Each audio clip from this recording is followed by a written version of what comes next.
Good afternoon students. Last lecture में मैंने एक न्यूमेरिकल दिया था to do try from home. मुझे पता है कि मुझे किसी ने नहीं किया होगा। सो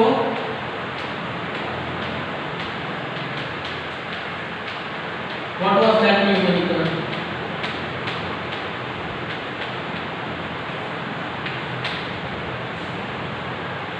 In an experiment,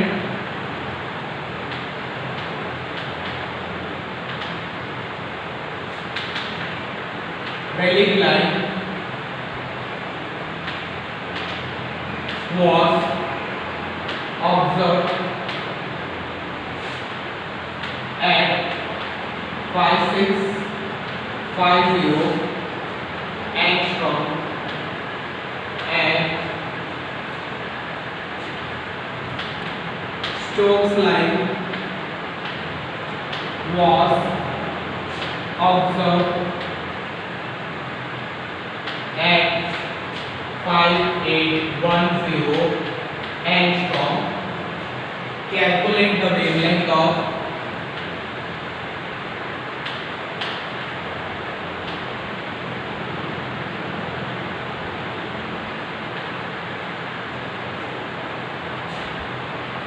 anti-Stokes line.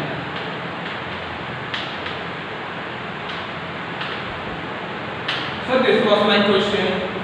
The Rayleigh line was observed at 5650 angstrom and Stokes line is observed at 5810 angstrom. The anti-Stokes line कहाँ पे मिलेगा? Now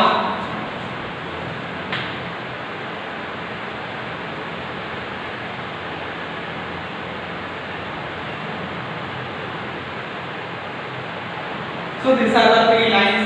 ये जो है वो Rayleigh line है, ये जो है वो Stokes है, ये जो है वो एंटी Stokes है।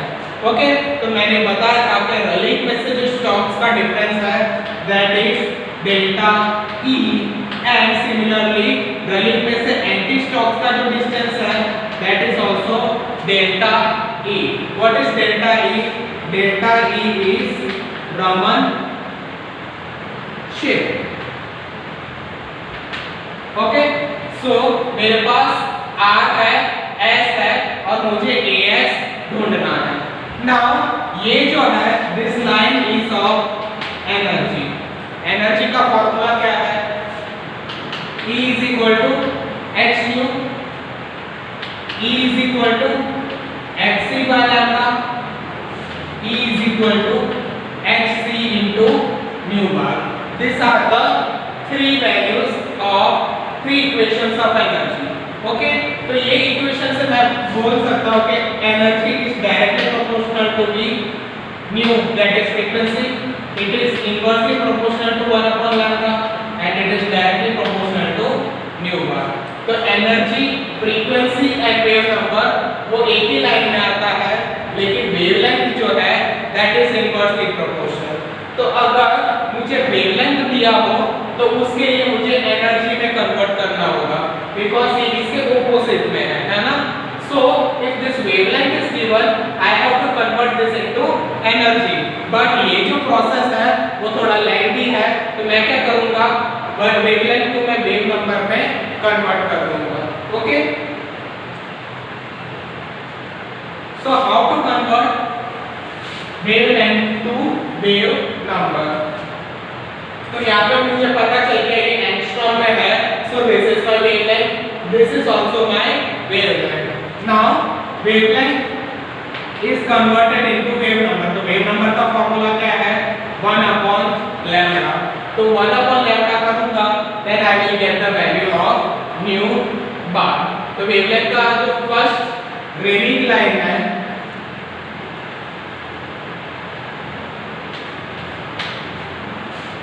उसका वेव नंबर पहले फाइंड आउट करना है। तो wave number equals 1 upon lambda। Now what is 1 upon lambda? 1 upon 5650 angstrom. Okay, अब ये जो एंगस्ट्रॉम है उसको मैं किस में कन्वर्ट करूंगा? I will convert it into centimetre. 5650 into 10⁻⁸ centimetre. Okay, so this is 5650 into 10 raised to minus 8 centimetre. तो ये क्या हो जाएगा 10 raised to 8 upon 5650, और ये सेंटीमीटर जो है वो नीचे है तो ऊपर आ जाएगा तो सेंटीमीटर इनवर्स बन जाएगा। Now 10 raised to 8 divided by 5650, your value is 17699.1 centimeter inverse. So the wave number of running line is 17699.1 centimeter inverse. मैंने लास्ट लेक्चर में बताया था कि वेव नंबर का यूनिट सेंटीमीटर इनवर्स या मीटर इनवर्स होगा। Okay, now for Stokes line, Stokes line के लिए wave number is equal to 1 upon lambda. What is that 5810 angstrom. अब एंगस्ट्रॉम को किसमें कन्वर्ट करना है सेंटीमीटर में, so it becomes 5810 into 10 raised to minus 8 centimeter, so it becomes 10 raised to 8 upon 5810. So the answer is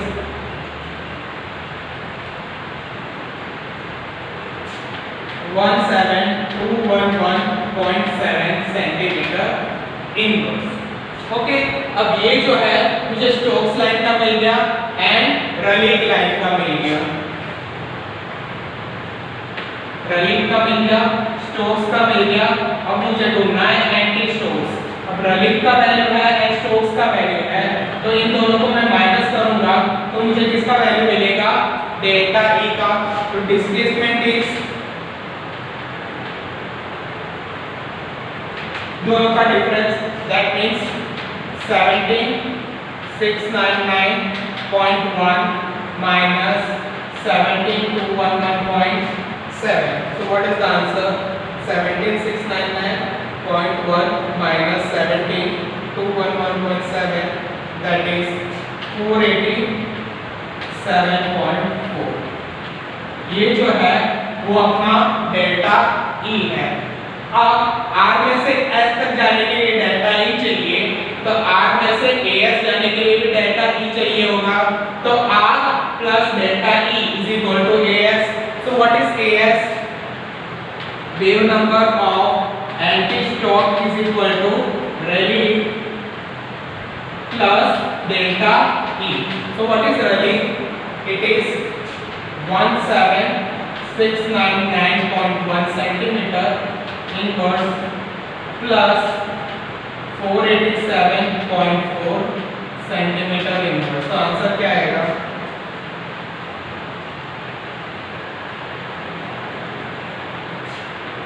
1816.5 centimetre inverse.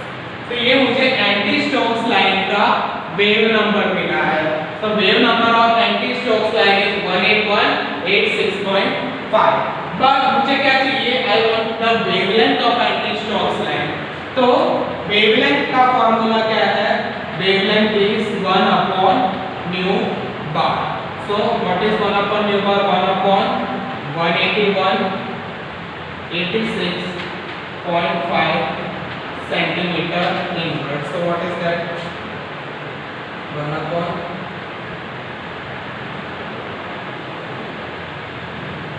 that is 5498.5 into 10 raised to minus 8 centimeter. This is the wavelength of anti-Stokes line. Now what is 10 raised to minus 8 centimeter? That is 5498.5 angstrom. ये easy था, अगर आपने try किया होगा, मैंने कल link भी दिया था, तो अगर ट्राई किया होगा अच्छे से तो ये आंसर मिल गया होगा। ओके, सो मेरे पास क्या है, वेवलेंथ है रलिंग लाइन का एंड स्टोक्स लाइन का। अब वेवलेंथ है वो एनर्जी के डायरेक्टली प्रोपोर्शनल नहीं, इनवर्सली प्रोपोर्शनल है। So for that I am converting it into wave number. तो मुझे आंसर मिला फर्स्ट रेलिंग लाइन का वेव नंबर है 17699.1 एंड स्टोक्स लाइन का वेव नंबर है 17211.7 सेंटीमीटर इनवर्स। इन दोनों को मैं माइनस करूंगा तो मुझे डेल्टा आई मिल जाएगा।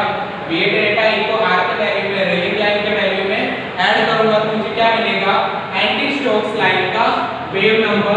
लेकिन मुझे क्या चाहिए, वेव लेंथ। तो what is wave length? Wave length is inverse of wave number. तो वो फार्मूला मैंने रख दिया तो मुझे क्या मिला 5498.5 into 10⁻⁻8 centimetre. Now what is 10⁻⁻8 centimetre? It is angstrom. So this is the wave. Right down this.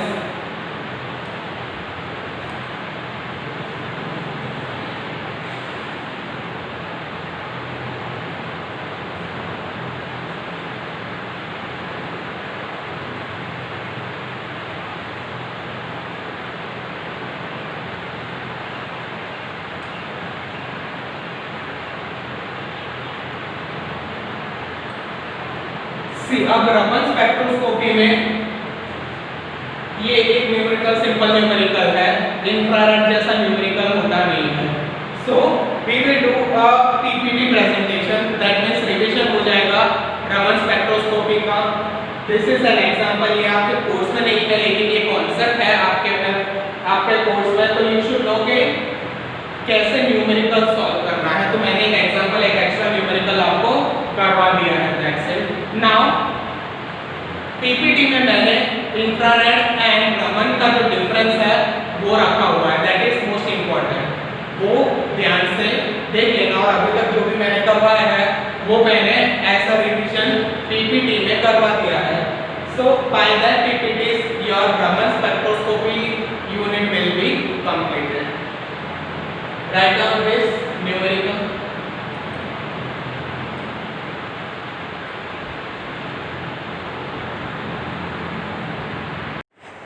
Now let us take a quick recap of Raman spectroscopy, what we have done till now. अभी तक अपनों ने Raman spectroscopy में जो भी किया हुआ है उसका एक रिकैप देख लेते। Okay, so introduction. Raman spectroscopy was discovered by sir C V Raman in 1928। 1928 में सीवी रमन नाम के साइंटिस्ट ने रमन स्पेक्ट्रोस्कोपी दिया था। It is a spectroscopic technique used to observe vibration, rotation and other low frequency modes in a system. तो वो spectroscopy का एक टाइप है जो मॉलिक्यूल का वाइब्रेशन, रोटेशन और लो फ्रीक्वेंसी मोड्स के बारे में बताता है। Raman spectroscopy is commonly used in chemistry to provide a fingerprint by which molecules can be identified. So Raman spectroscopy is generally used for the identification of substances. कोई sample दिया है, वो कौन सा सैंपल है वो अपने को रमन स्पेक्ट्रोस्कोपी से पता चल जाता है। When the radiation passes through the transparent medium, the species present scatter a fraction of beam in all the direction. इसका मतलब ये है कि सैंपल में एक रेडिएशन जब पास किया जाता है तब क्या होता है, सैंपल एक ऑब्स्टेकल है, वो ऑब्स्टेकल के वजह से रेडिएशन स्कैटर हो जाता है। और मैंने बताया था कि Raman spectroscopy is dealing with the scattering of light. Okay, so when a radiation is incident on any sample, what is happening, it is scattering a fraction of the beam of light in all the direction. तो वो जो light है वो सभी direction में फैल जाता है। Raman scattering results from the same type of quantities vibration changes associated with IR spectra. IR spectra में जो वाइब्रेशनल चेंजेस होता है मॉलिक्यूल्स में, सेम वे वो जो प्रॉपर्टी है वही रिस्पॉन्सिबल है रमन स्पेक्ट्रोस्कोपी का जो स्कैटरिंग है एंड मॉलिक्यूल्स का जो वाइब्रेशन है both are inter related, that means दोनों सेम ही है। आईआर स्पेक्ट्रा में क्या अपने देखते हैं मॉलिक्यूल का वाइब्रेशन। सिमिलरली यहाँ पे रमन स्पेक्ट्रोस्कोपी में we are concerned with the scattering of light. The difference in wavelength in between the incident and scattered visible radiation corresponds to the wavelength in the mid IR region. That means ये जो wavelength difference between the wavelength होता है, यानी कि जो incident radiation होगा अपना जो रमन स्पेक्ट्रोस्कोपी में जो इंसिडेंट रेडिएशन होगा वो जो सैंपल है वो स्कैटर कर देगा। तो incident radiation and scattered radiation दोनों के बीच में जो एंगल बनेगा वो जो वेवलेंथ है वो किसके करस्पॉन्डिंग में है? It is corresponding to the mid IR region. That means ये Raman spectroscopy and IR spectroscopy को कंपेयर करना चाह रहा है। दैट मीन्स IR स्पेक्ट्रोस्कोपी में जो मिड IR रीजन है उसका जो वेवलेंथ है एंड रमन स्पेक्ट्रोस्कोपी में जो incident radiation and scattered radiation के बीच में जो एंगल है दोनों का रेंज सेम है। Okay, now what is the principle of Raman spectroscopy? When a monochromatic radiation is incident upon a sample, then this light will interact with the sample in some fashion. जब कोई sample पे कोई radiation incident होता है, अपने कोई sample पे radiation डालते हैं तब रेडिएशन और सैंपल के बीच में इंट्रैक्शन होता है। It may be reflected, absorb और स्कैटर्ड इन सम मैनर। ये जो अपने सैंपल पे रेडिएशन डाल रहे हैं उसका क्या हो सकता है? वो एब्जॉर्ब होगा या थोड़ा उसका जो पोर्शन है वो रिफ्लेक्ट हो जाएगा एंड उसका जो थोड़ा पोर्शन है रेडिएशन का वो स्कैटर भी हो जाएगा। It is the scattering of radiation that occurs which gives information about the molecular structure. तो सैंपल में अपने रेडिएशन को इंसिडेंट कर रहे हैं, इट्स ओके। रेडिएशन क्या क्या हो सकता है? एब्जॉर्प्शन हो सकता है, रिफ्लेक्शन हो सकता है, स्कैटरिंग भी हो सकता है। There are 3 possibilities. बट अपने को कौन सा पॉसिबिलिटी यानी कि कौन सा जो प्रॉपर्टी है वो काम का है वो चाहिए? That is the scattering property of light. So it is the scattering of radiation that occurs which gives information about the molecular structure। तो रमन स्पेक्ट्रोस्कोपी में क्या यूजफुल है? Scattering of radiation. Raman is based on scattering. The sample is irradiated with a coherent source, typically a laser. That means Raman spectroscopy में जो light source है वो mostly क्या होता है? Laser. What is the full form of laser? Light amplification by stimulated emission of radiation. Most of the radiation is elastically scattered. अब ये जो स्कैटरिंग होता है वो 2 टाइप के स्कैटरिंग हो सकते हैं। What is that? Elastic scattering and inelastic scattering. जब इलास्टिक स्कैटरिंग होता है तब उसका दूसरा नाम क्या है?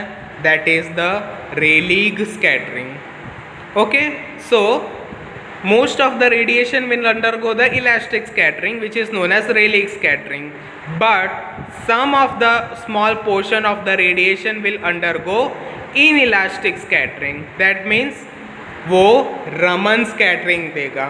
Raman scattering किससे बना होता है? with the help with Stokes line and anti-Stokes line। The latter portion is what we are particularly interested in because it contains the information in which we are interested. This latter portion is what we are particularly interested in because it contains the information in which we are interested।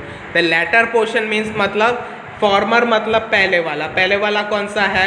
Rayleigh scattering। latter मतलब Raman scattering। Raman scattering अपने लिए important है because अपने क्या पढ़ रहे हैं? Raman spectroscopy। okay, so we are more interested with Raman scattering rather than Rayleigh scattering।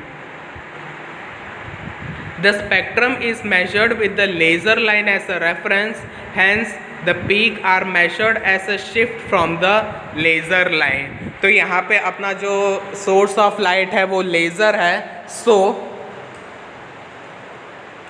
here the source of light is laser, so we are concerned with we are taking laser line as the reference। The peak position are determined by the vibrational energies associated with the bonds in the molecule of which sample is composed। Because of this, the spectrum ends up looking very similar to an IR spectrum and is interpreted similarly। ये line ऐसे बोलना चाह रहा है कि जो Raman spectroscopy के बाद जो मिलता है ग्राफ एंड आईआर स्पेक्ट्रा के बाद जो ग्राफ मिलता है वो दोनों सिमिलर है. Okay, there is a footnote to this however, as the principle of mutual exclusion applies, that is peaks that are emphasized in IR and de-emphasized somewhat in Raman. Peak में थोड़ा बहुत difference हो सकता है, दोनों एकदम same नहीं है, but we can compare IR and Raman. The bands that are emphasized in Raman spectrum are those that are due to highly polarizable bonds such as those with pi electrons. Raman spectroscopy में जो bands मिलता है वो किसके वजह से मिल रहा है? Due to polarizable bond. But IR spectroscopy में जो बैंड मिलता है वो किसके वजह से मिलता है? Due to the dipole moment. याद है ना सबको? सो आईआर स्पेक्ट्रोस्कोपी में जो बैंड मिलता है that is because of dipole moment, and Raman spectra में जो बैंड मिलता है that is because of the highly polarisable bonds. The emitted radiation is of three types. First is Stokes scattering, second anti-Stokes scattering, third is Rayleigh scattering. तो Rayleigh तो आपको पता है कि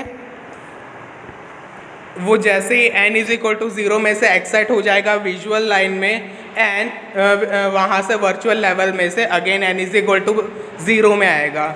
that is Rayleigh scattering. Now look up at Stokes scattering.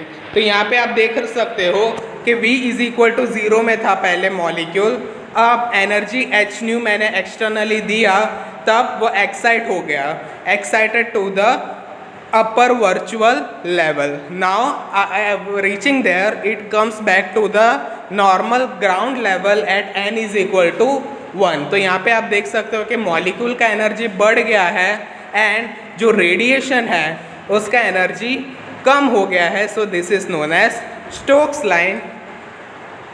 Anti Stokes में आप देख सकते हो कि n इज इक्वल टू 1 में था पहले molecule, and absorption and emission के बाद वो again n is equal to 0 में आ गया. दैट मीन्स मॉलिक्यूल की एनर्जी कम हो गई एंड जो रेडिएशन मैंने दिया था वो उसका एनर्जी बढ़ गया है. तो इसको क्या बोलते हैं? Anti Stokes line. सो ये जो ग्राफ दिख रहा है बीच में जो लॉन्ग लाइन है that is your Rayleigh line. Left side में जो है जिसका एनर्जी कम है that is your Stokes line. Right side में जिसका एनर्जी ज़्यादा है that is your anti Stokes line. Now IR spectroscopy में जो इंस्ट्रूमेंटेशन था वैसे ही रमन स्पेक्ट्रा में भी इंस्ट्रूमेंटेशन है. तो what is that? First is light source. यहाँ पे लाइट सोर्स क्या है? Laser source. Okay, laser source में से वो कहाँ पे जाएगा? लाइट सैंपल सेल में जिसमें आपका सैंपल भरा हुआ है. ओके, उसमें से जाएगा वेवलेंथ सिलेक्टर में, then it will go to radiation transducer, and इसमें से सबसे पास होके वो लास्ट में कंप्यूटर के साथ जो अटैच्ड है वहाँ पे जाएगा, वहाँ पे सिग्नल रिकॉर्ड होगा और अपने को रमन स्पेक्ट्रा मिलेगा. Now what is the instrumentation of Raman spectroscopy? Instrumentation for modern Raman spectroscopy consists of three components. What are the three main components of Raman spectroscopy? One is laser source, second is sample illumination system, third is suitable spectrometer. So these are the three components of Raman spectroscopy. तो सबसे पहले अपने source के बारे में बात करते हैं. मेनली कौन सा सोर्स यूज़ होता है? Laser. The source used in modern Raman spectroscopy are nearly always laser because their high intensity is necessary to produce Raman scattering of sufficient intensity to be measured with a reasonable signal to noise ratio. Modern Raman spectroscopy में mostly laser क्यों use किया जाता है? Because laser का जो intensity है वो ज़्यादा है.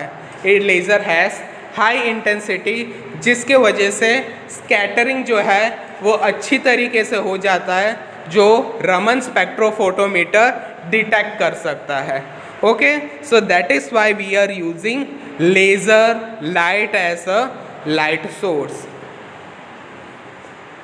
Because the intensity of Raman scattering varies as the fourth power of the frequency, argon and krypton ion sources that emit in the blue and green region of the spectra have an advantage over the other sources. तो laser light का जो source है उसमें mainly कौन से elements use होते हैं? First is argon and second is krypton. Okay, अगर लेज़र टाइप जो है वो आर्गन आयन का हो तो उसका वेवलेंथ किसके बीच में होगा? इन बिटवीन 488 और 514.5. क्रिप्टन आयन का हो देन द वेवलेंथ इज 530.9 और 647.1. हीलियम नियॉन का लेज़र टाइप होगा then the wavelength is 632.8. Diode हो देन इट इज 785 और 830. ND-YAG हो then it is 1064. Sources used nowadays are laser because high intensity is necessary to produce Raman scattering. That means अभी mostly laser क्यों use किया जाता है? because the scattering takes place due to the high intensity light. Laser का intensity high है जिसके वजह से स्कैटरिंग अच्छे से होता है एंड वो स्कैटरिंग रमन स्पेक्ट्रोफोटोमीटर अच्छे से डिटेक्ट भी कर सकता है. ओके,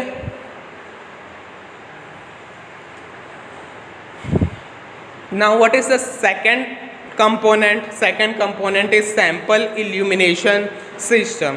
तो रमन स्पेक्ट्रोस्कोपी में कौन कौन से सैंपल यूज़ कर सकते हैं? तो first, liquid sample.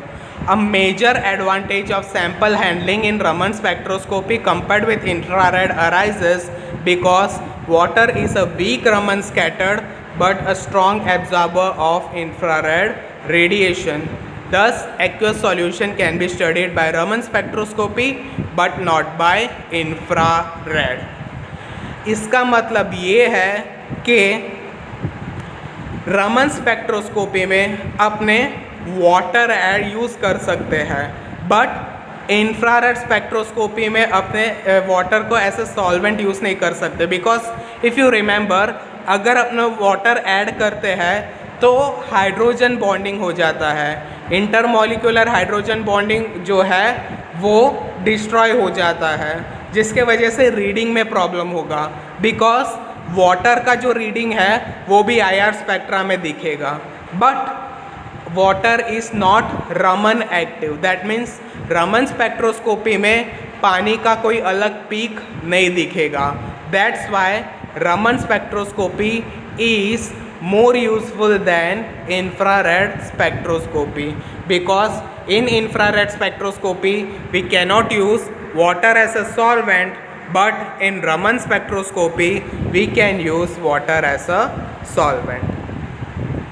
This advantage is particularly important for biological and inorganic systems and in studies dealing with water pollution problems. तो ये जो एडवांटेज है वो अपने कहाँ पे यूज़ कर सकते हैं? बायोलॉजिकल सिस्टम में भी एंड इनऑर्गेनिक सिस्टम में भी. एंड मोस्टली जो वाटर पॉल्यूशन का जो प्रॉब्लम है वो भी अपने रमन स्पेक्ट्रोस्कोपी से सॉल्व कर सकते हैं. This is all about liquid sample. अब सॉलिड सैम्पलिंग टेक्निक कैसे होता है? Raman spectra of solid samples are often acquired by filling a small cavity with a sample after it has been ground to a fine powder. That means solid sampling कैसे होता है? Raman spectroscopy में solid sample को एक छोटे cavity के अंदर भरा जाता है. ओके, सैंपल को पहले क्रश किया जाता है पाउडर फॉर्म में, पाउडर बना दिया जाता है एंड वो पाउडर को एक छोटे से कैविटी के अंदर भर देते हैं एंड उसके बाद उसका एनालिसिस होता है. Polymers can usually be examine directly with no sample pre treatment.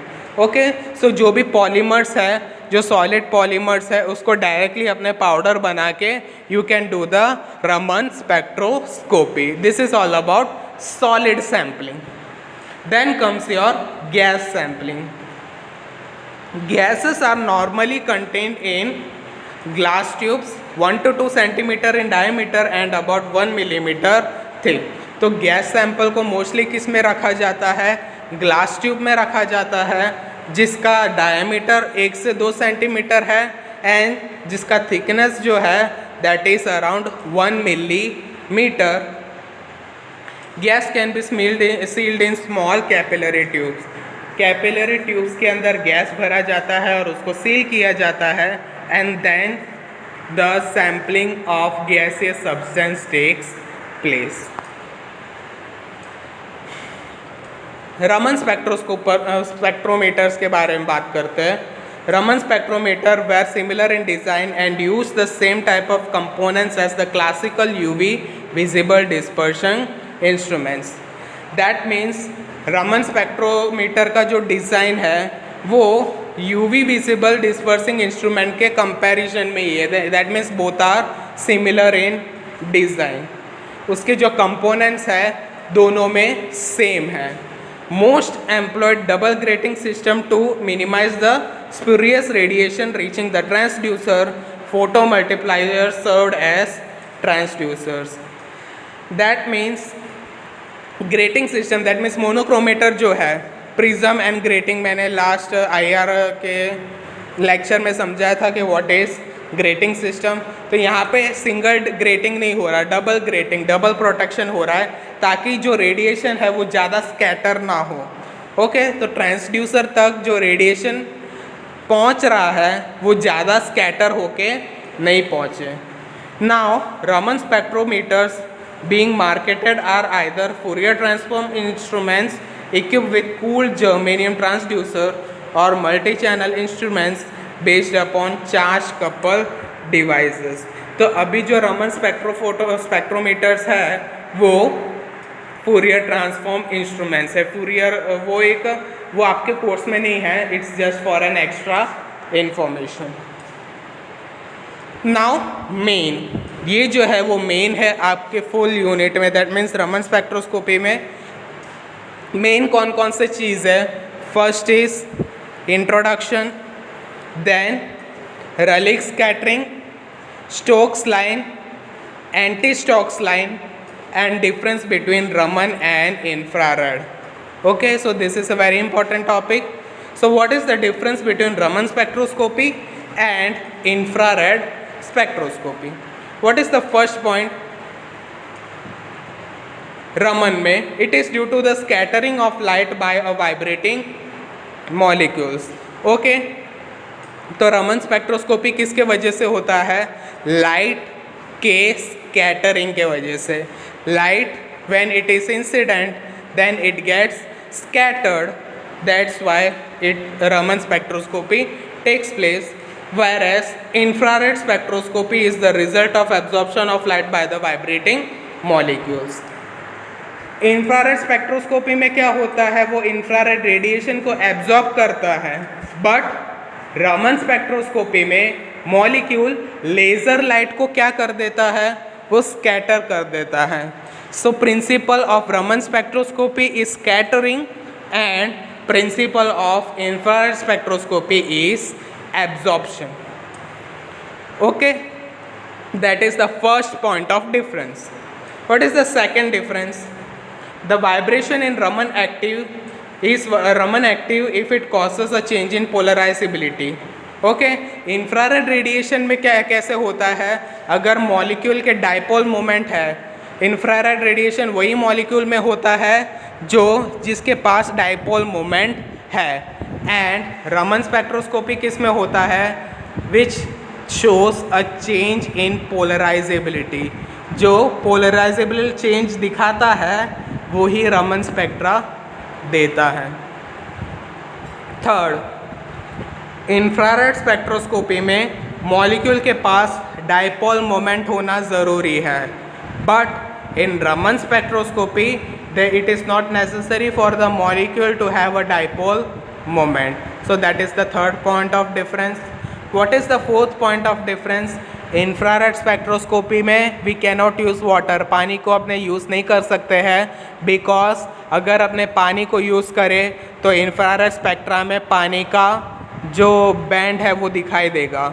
But in Raman spectroscopy what is happening, water is Raman inactive. तो अगर आप वाटर यूज़ करोगे भी तो भी वो रमन स्पेक्ट्रा में दिखाई नहीं देगा.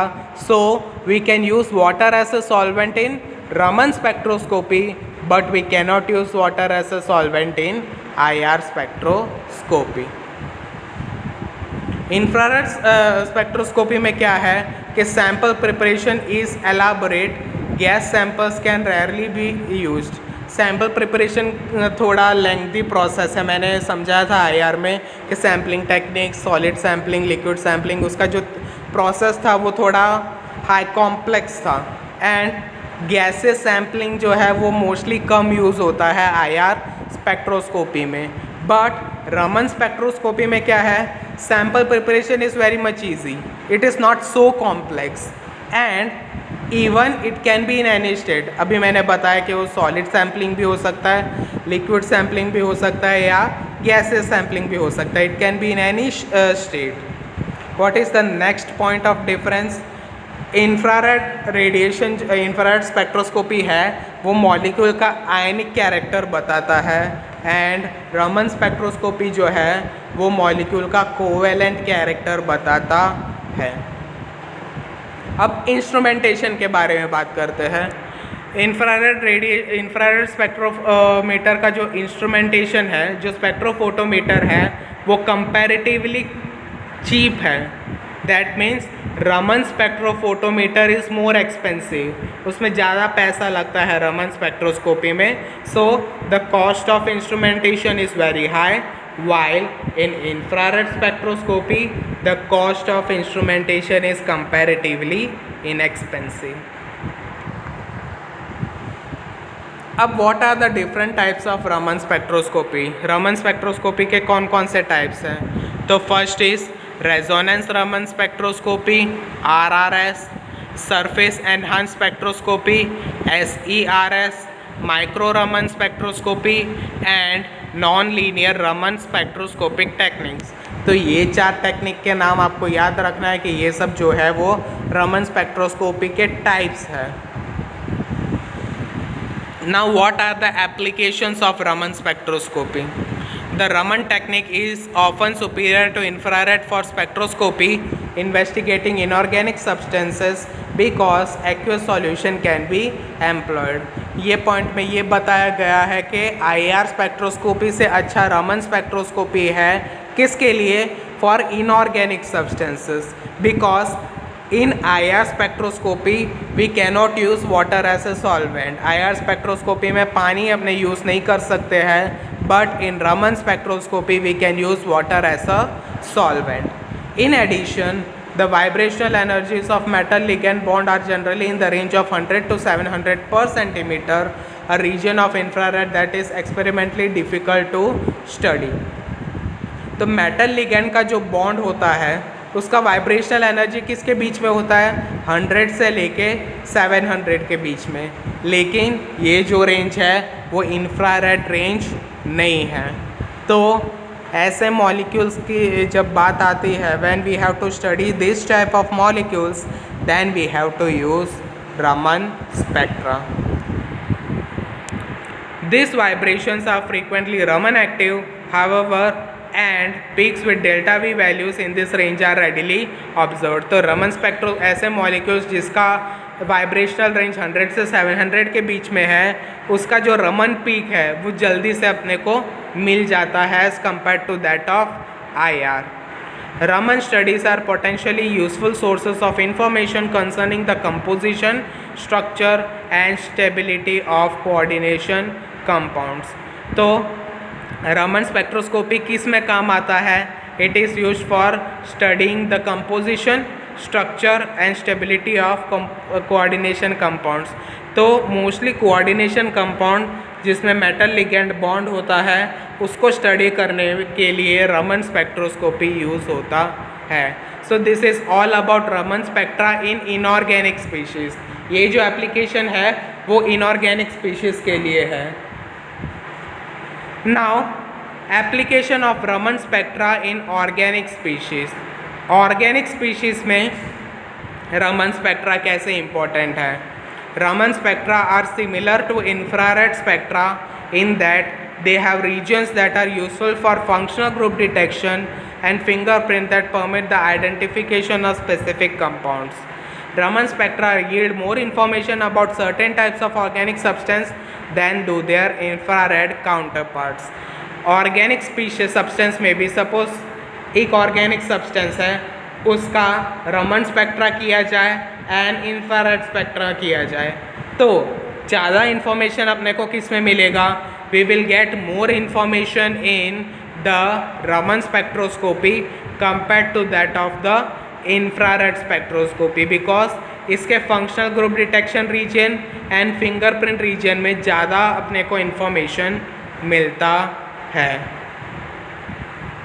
Now last is biological application of Raman spectroscopy. अब रमन स्पेक्ट्रोस्कोपी जो है वो बायोलॉजिकल सिस्टम में भी काम आता है. Where the advantage of this technique include the small sample requirement, the minimal sensitivity towards interference by water, the spectral detail and conformational and environmental sensitivity. तो ये जो टेक्निक है बायोलॉजिकल एप्लीकेशन में कहाँ पे इम्पॉर्टेंट है. वाई बिकॉज यहाँ पे जो सैंपल है उसका रिक्वायरमेंट बहुत ही कम है. एकदम मिनिमम सैंपल हो अपने पास फिर भी अपने को उसके बारे में इंफॉर्मेशन मिल सकता है. इवन पानी के प्रेजेंस में भी मोस्टली बायोलॉजिकल का जो सैंपल होगा उसमें पानी प्रेजेंट होगा एंड इंफ्रारेड स्पेक्ट्रोस्कोपी में उसका रिजल्ट सही से नहीं आएगा because of the presence of water. So we are using Raman spectroscopy. यहाँ पे डिटेल्स भी स्पेक्ट्रल डिटेल जो है वो भी ज़्यादा मिलेगा and it is more sensitive to conformational and environment. So this is all about Raman spectroscopy. ये जो है वो एकदम छोटा टॉपिक है एंड इसमें से मोस्टली मेन क्या है वो मैंने अभी बता दिया. First is introduction, then Rayleigh scattering, then Stokes line, anti Stokes line and difference between the IR and Raman spectroscopy. इतना कर दोगे तो फिर मोस्टली हो जाएगा. एंड ये जो है वो एक्स्ट्रा है व्हाट इज़ रमन स्पेक्ट्रोफोटोमीटर. इसमें डिटेल में आपके कोर्स में नहीं है. ओके.